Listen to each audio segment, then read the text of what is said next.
Russian forces are urgently redeploying reinforcements to the Pokrovsk sector amid a severe shortage of reserves, according to intelligence from the Atesh resistance movement. Atesh reports that military convoys carrying personnel and equipment are moving daily toward Pokrovsk, with troops likely being withdrawn from the Kherson and Zaporizhia sectors to fill the gap. According to the group's agents, both Russia's main combat units and operational reserves have been exhausted, forcing Moscow to weaken other parts of the front. Agents from Russia's 506th Motor Rifle Regiment report that hundreds of new soldiers arrive at their location daily and are immediately sent into assault operations, often without proper registration in their units, Atesh wrote on Telegram. At present, the battle for the Pokrovsk has slowly become a lethal war of shadows with almost no chance of survival.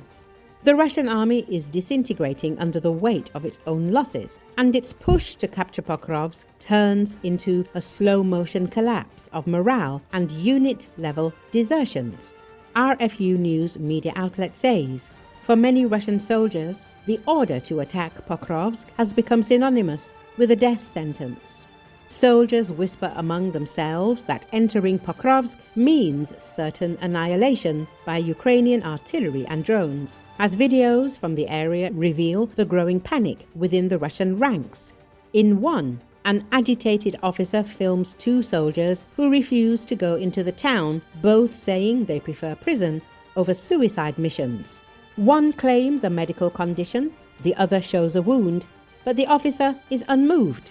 He records them as proof to strip them of their pay, while threatening that they will be transferred to a penal unit and ultimately will be pushed into Pokrovsk at gunpoint anyway. Such scenes are no longer rare, as the Russian army's losses in the sector are so extreme that many contract soldiers who once enlisted for bonuses now see imprisonment or even death in custody as preferable to the slaughter awaiting them on the front.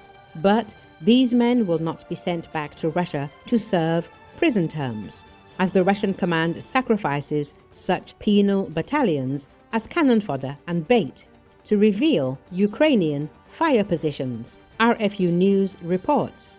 Inside Pokrovsk itself, the battle has evolved into a war of shadows, with the mass assaults of the first 2 years of the Russian invasion gone. Now a dispersed conflict is fought by small, almost autonomous groups, with both sides having adapted to the drone-dominated battlefield that prevents large-scale movement. The Russians use micro-units of infiltrators, 2 or 3 men slipping through rubble, hiding in basements, probing for Ukrainian strongpoints. The Ukrainians counter them with their own ghostly patrols, reconnaissance teams that move in pairs or trios, each guided by a drone in the sky with thermal vision, while the soldiers themselves carry portable electronic warfare devices. RFU News says these patrols are silent, highly mobile, and lethal, despite engagements that rarely involve more than a handful of soldiers on each side. One street, one courtyard, or one collapsed apartment block may become a self-contained battlefield for hours. This new model of urban warfare rewards skill, awareness, and endurance more than numbers. Yet, for the Russians, whose units are filled with unwilling conscripts and penal soldiers, it has become an unsustainable meat grinder. RFU News claims their desertions and refusal to fight are the logical outcome of a system that sends men to die for objectives already lost in the chaos of the grey zone.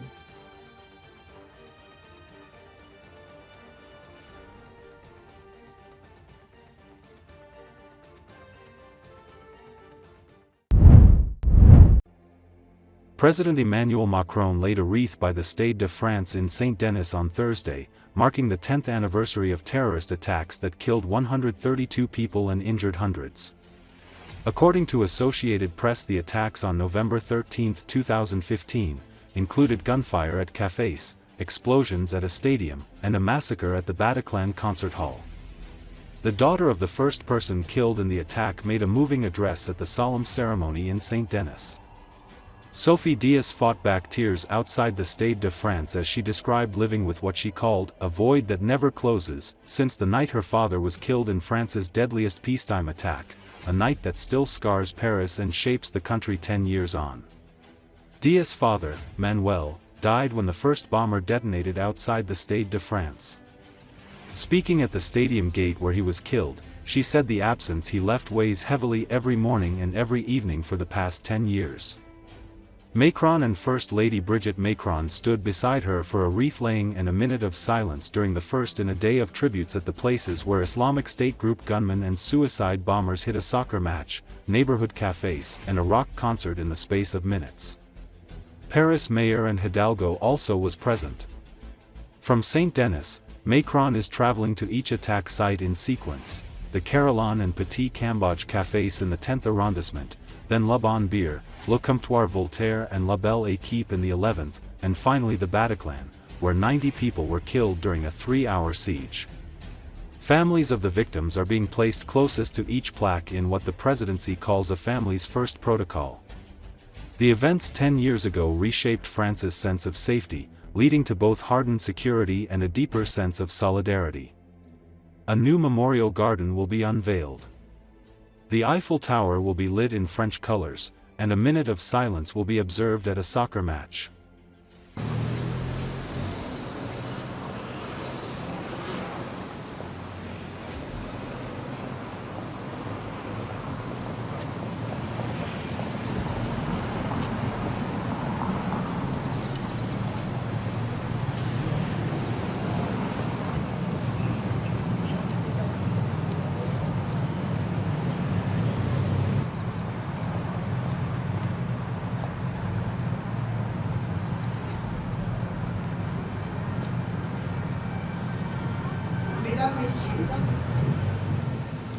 Depuis ce 13 novembre, il y a un vide qui ne se comble pas.